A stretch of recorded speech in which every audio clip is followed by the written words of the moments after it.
We have Cyber Dragons for you today. Speedroids, rev it up, and we have Budget Unchained. Well, about as budget as you can be, I feel like.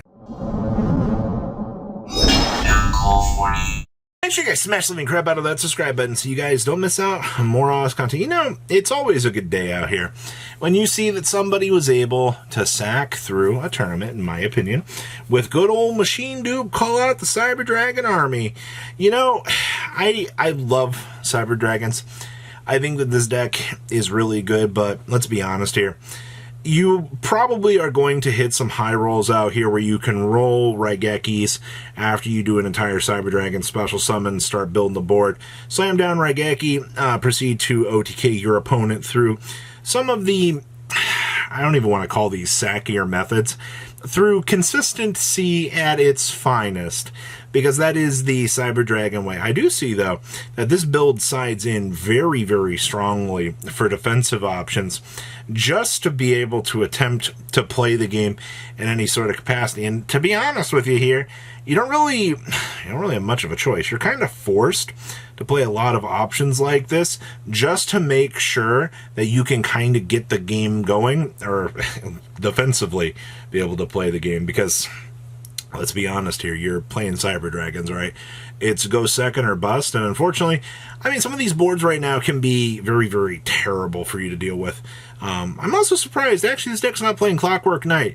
The Clockwork Knight Chimera Tech Fortress combo is one of the funniest things that you could do, because you just chonk your opponent's entire field up to machine, and you just chomp everything off via contact fusion. But that deck, or this deck is not aiming to actually try to do that. So, to be honest with you, I do like the method, or rather the inclusion of that in a lot of these decks, but you're not seeing that with this, which is fine. You've got to remember you have a lot more options available to you out here with a lot of these styles of decks. So I think you've got a little bit of room to improve a build like this, especially with no clockwork, but Raigeki is just your auto win button in some matchups. Next up here we have Rev It Up Speedroid Edition. And I still love the fact that this deck gets off scot-free and just gets the ability to play Unicorn, you know, for the reverse synergy of it being a level 7 wind monster that you're just like, oh, hey, you know, I can go ahead and special summon this guy. Your opponent just looks at you and goes, oh, okay. That's actually really, really funny that you've got the capabilities to deploy this thing out here and mission accomplished. Yes, I mean, realistically, that's what we're looking at here. I do think, kind of going forward out here, though, that the splash inclusion of the Fenrirs is kind of mandatory out here. We did see a lot of builds in some of the earlier stages last format where people were like, well, you know, we can get away with, you know, no Fenrirs. We can just go ahead and adapt all these unicorns into the deck. And honestly, I think you do want to have these just to make sure that you can do your thing. Also, I mean, Terratop's at 2 now. Like, this deck just got brand new life in it. Obviously, you know, Terratop also doubles as Goblin support because, you know, being able to support that stuff is always going to be very good. I also see that we are playing Dracosac in here. Technically, being able to set this line up via the birth and then make a Dracosac to spot removal, something a little bit more problematic, is kind of interesting. I see this deck is also playing Apollosa and the Wind Chandler. I don't really see a lot of builds in the Speedroid department really doing, you know, these little extra options. I feel like I also believe you get locked into Synchro after you do this. Yeah, you do get locked into this for the rest of this turn after this resolve. So, depending on how much gas you've got as you're kind of stepping through the combo lines, you're going to have to kind of dedicate some slots to this. So just kind of be aware of everything that you're attempting to do with this. But overall, I mean, not too bad. What else we got back here?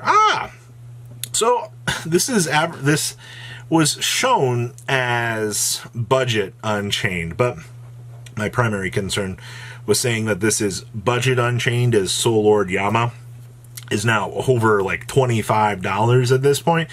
Can't even really say this card's budget anymore. It was at the beginning of its life. Sure. All right, like, it was very easy and very able to be gotten. But right now, the problem is that is no longer the case. But, I mean, looking at this list, I mean, okay, so we're still doing the DDD stuff. I've seen a lot of people kind of cutting this package, though. Like, I don't know if they just don't feel like this is quite the level of consistency that they wanted to see out here, but I do think for the most part that having access to this is still pretty strong. Card's very, very good. You still are doing, I mean, a 1-1 split on these. I do remember when people were like, oh, you need to play multiple Shayamas. Trust me, Duelist, it's the best thing you can. No, it's not. Stick to the 1-1. As long as you can get to the DDD High King Kaiser on your end board, you'll be good. Like, this guy's entire purpose just helps you on along and just puts massive pressure on your opponent. Also, keep in mind, I mean, you're also only playing one Rakia right now, so most of the combo lines you're going down here are pretty good. You also do see you have the power of summon limit here to put that pressure on your opponent. I love the fact that no matter how Unchained feels like it kind of attempts to become something a little bit different, it still remains, I guess what I would say, a standard meta challenger. It's all how many of these can you afford to play if you're looking at Unchained. Also, I mean, I guess the Abominations Prisons cost too is a little bit rough, but that's okay. You know, you gotta love to see this a little bit. So overall, not too bad here. What else we got back here? Centurion, Super Heavy Samurai. So here's my thing with the Super Heavy Samurai scales right now. Without Scareclaw, right now, the Super Heavy stuff are the best generic scales that I feel like the current TCG version has. Obviously, if we had Scareclaw and you could go, or the Scarecrow, excuse me, if you had the Link one that you'd be able to go down, I think that this would be a much different monster that we'd have to deal with. But right now, that's not necessarily the case. Also, with that being said, I mean, you set up your Pendulum Scale as Big Benki. You can also set up, you know, a Regulus Negate along the way, sure. Now, on the flip side of the equation up here, you also have the ability to toggle through level 8 Synchros and not really have much of a problem. Also, these little guys right here and, or, you know, your Pendulum Scales give you access to the Merrymaker, and you can also sack into a Sargass here, which obviously gives you the Regulus, so that you can keep putting that pressure on your opponent. I also, once again, want to go through, hey, we're playing Delta and Epsilon. For those of you that don't know, Epsilon is the actual trap negate.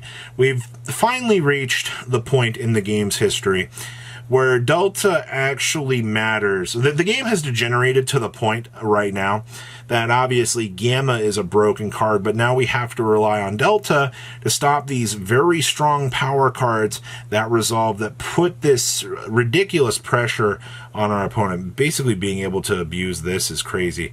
Like, you have 7 Psyframes present in this side deck to be able to pull out and punish the opponent. Take a moment to think about how fundamentally crazy that actually is. Oh, and also, you know, summon limit out here. The ability to paralyze the opponent so they can't actually climb up or do anything like that. Yep, it's a one-of, by the way. And our last list here is Volcanic Snake Eyes. Now, first thing I want to say is, yes, I understand the Snake Eyes package is very unfun, alright? It's very unflattering. A lot of people don't really want to look at this card. Right now, they're like, you know, the Flamberge Dragon plays are so broken. I understand that. All right, what I find very interesting is this little guy right here. This is one of the first lists I've actually seen that are looking at the Barrier Statue of Inferno and going, you know, we can actually play this as a way to be able to actively punish the opponent. And that is very true, actually. The fact that this card lets you put pressure on the non-fire matchups, the problem is we're so far in Year of Fire right now that everybody is going to be bringing fire to the meta right now and trying to, you know, punish things. In a local where you might not have to deal with so much fire, though, this card is now a completely different story. So I guess if you can afford fire, but everyone else around you cannot, you can actually afford to do this. Also, I mean, you're already doing standard Volcanic plays as it is to punish your opponent. It's a scattershot LOL in time for the absolute meme. And then, of course, we have the dramatic Snake Eyes Chase in here as well. You have so much value in a deck like this to kind of help you on along with your day. It's kind of crazy, personally. So that is everything that we have for today. I am actually kind of impressed with the sheer amount of interesting things that are kind of floating around right now. So we'll have to wait and see what more is to come. So please leave a comment down below, tell me what you guys think, and I'll see your beautiful faces back here in a day, guys.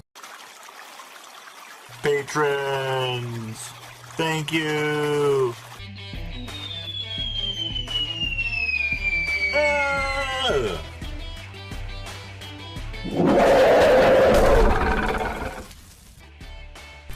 Thank you so much for watching. Check out these other videos.